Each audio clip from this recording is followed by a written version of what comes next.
ایک نئی عمر کے نئے لہجے کے شاعر عمیر نجمی کی غزل لے کر حاضر ہوا ہوں۔ جھک کے چلتا ہوں کہ قد اس کے برابر نہ لگے، جھک کے چلتا ہوں کہ قد اس کے برابر نہ لگے، دوسرا یہ کہ اسے راہ میں ٹھوکر نہ لگے۔ یہ تیرے ساتھ تعلق کا بڑا فائدہ ہے، آدمی ہو بھی تو اوقات سے باہر نہ لگے۔ نیم تاریک سا ماحول ہے درکار مجھے، ایسا ماحول جہاں آنکھ لگے ڈر نہ لگے۔ معاونے چومنے ہوتے ہیں بریدہ سر بھی، ان سے کہنا کہ کوئی زخم جبیں پر نہ لگے۔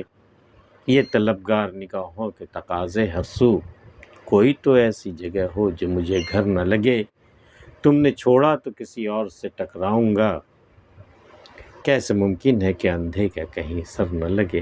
جھک کے چلتا ہوں کہ قد اس کے برابر نہ لگے، میں جھک کے میں چلتا ہوں، اپنے محبوب کے ساتھ میں چلتا ہوں تو جھک کے چلتا ہوں تاکہ اس سے اوپر میرا قد نہ ہو جائے، یا کم از کم اس کے برابر بھی نہ ہو جائے۔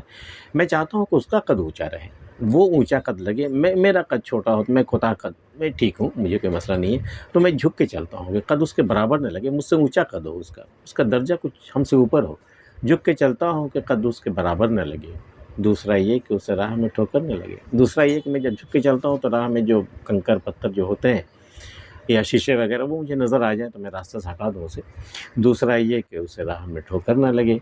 یہ تیرے ساتھ تعلق کا بڑا فائدہ ہے، آدمی ہو بھی تو اوقات سے باہر نہ لگے۔ تیرے ساتھ چلنے سے سب سے بڑا فائدہ یہ ہے، تیرے ساتھ تعلق رکھنے سے یہ فائدہ ہے نا کہ آدمی کی اوقات چاہے جو بھی ہو، اوپر ہو تم سے یا نیچے ہو، اپنی اوقات میں رہتا ہے، اوقات سے باہر نہیں جاتا ہے۔ یہ تیرے ساتھ تعلق کا بڑا فائدہ، یہ تیری شخصیت کا جادو ہے کہ کوئی شخص تم سے اوقات میں بڑا ہو کر کے بھی وہاں بڑا نہیں لگتا۔ یہ تیرے ساتھ تعلق کا بڑا فائدہ ہے، آدمی ہو بھی تو اوقات سے باہر نہ لگے۔ نیم تاریک سا ماحول ہے درکار مجھے، ایسا ماحول جہاں آنکھ لگے ڈر نہ لگے۔ وہ بالکل ایک سلیپنگ ایک ماحول ہو، بالکل ہلکا سا اندھیرا ہو، ہلکا سا اندھیرا، نیم تاریک سا ماحول ہو کہ درکار ہے مجھے، ایسا ماحول جہاں آنکھ لگے ڈر نہ لگے۔ ایسا ماحول ہے کہ وہاں آنکھ لگ جائے، نیند آ جائے، ڈر نہ لگے۔ اتنا بھی ایک دم ایسا بھی گاڑھا اندھیرا نہ ہو کہ وہاں ڈر لگنے لگے، ایسا ماحول جہاں آنکھ لگے ڈر نہ لگے۔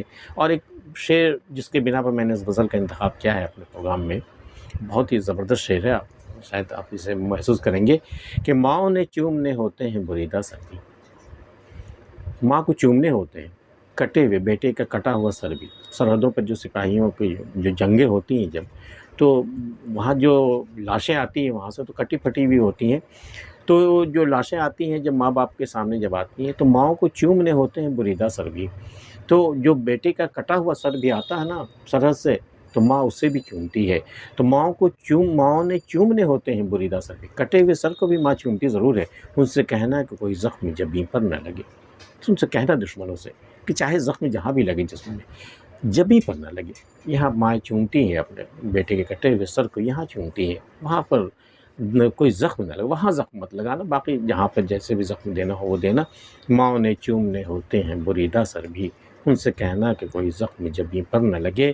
یہ طلبگار نگاہوں کے تقاضے ہر سو، کوئی تو ایسی جگہ ہو جو مجھے گھر نہ لگے۔ نہیں، جب میں گھر جاتا ہوں تو جتنے بھی لوگ ہیں ہمارے رشتہ دار سب ہیں، ماں باپ بھائی بہن بیوی بچے جو بھی ہیں، تو ہر ایک کی نگاہ جو میری طرف اٹھتی ہے وہ طلب کی نگاہ ہوتی ہے۔ ہر ایک کی اپنی اپنی طلب ہوتی ہے، اپنی ضرورتیں ہوتی ہیں، اپنے اپنے تقاضے ہوتے ہیں۔ یہ طلبگار نگاہوں کے تقاضے ہر سو، کوئی تو ایسی جگہ ہو جو مجھے گھر نہ لگے۔ کوئی ایسی جگہ ہو پناہ کی، آرام کی، سکون کی، جو مجھے گھر نہ لگے۔ گھر میں تو چاروں طرف سے جو نگاہیں پڑتی ہیں وہ طلبگار نگاہیں ہوتی ہیں، کوئی ایسی جگہ ہو جہاں کوئی طلبگار نگاہیں نہ ہو، جہاں مجھے سکون ملے۔ یہ طلبگار نگاہوں کے تقاضے ہر سو، کوئی تو ایسی جگہ ہو جو مجھے گھر نہ لگے۔ تم نے چھوڑا تو کسی اور سے ٹکراؤں گا میں، کیسے ممکن ہے کہ اندھے کا کہیں سر نہ لگے۔ بھئی تمہارے جانے کے بعد تو میری آنکھوں کی روشنی گئی نا، تمہارے دم سے میری آنکھوں میں روشنی ہے، تمہارے جانے کے بعد میری آنکھوں کی روشنی چلی جائے گی تو میں تو اندھا ہو جاؤں گا۔ جب اندھا ہو کے میں چلوں گا، زندگی کا سفر طے کروں گا، تو کہیں نہ کہیں تو میں ٹکراؤں گا، در و دیوار سے ٹکراؤں گا، کسی شخص سے ٹکراؤں گا، کسی نئے محبوب سے ٹکراؤں گا۔ تو بھئی تم نے چھوڑا تو کسی اور سے ٹکراؤں گا، ٹھیک ہے تمہاری مرضی، تم چھوڑنا چاہو تو چھوڑ دو، میں کسی اور سے جا کے ٹکرا جاؤں گا۔ تم نے چھوڑا تو کسی اور سے ٹکراؤں گا میں، کیسے ممکن ہے کہ اندھے کا کہیں سر نہ لگے۔ یہ کیسے ممکن ہے کہ اندھا کہیں چلے اسے کہیں وہ ٹھوکر نہ لگے، کہیں سے وہ کسی سے نہ ٹکرائے، یہ کیسے ممکن ہے؟ تم چھوڑو گے تو ہم کسی اور سے ٹکرائیں گے، کیسے ممکن ہے کہ اندھے کا کہیں سر نہ لگے۔ عمیر نجمی کی نئے لہجے کی غزل آپ کو کیسی لگی ضرور بتائیے گا۔ آج کی ویڈیو میں اتنا ہی، ملتے ہیں پھر کسی اگلی ویڈیو میں، تب تک کے لیے اللہ حافظ۔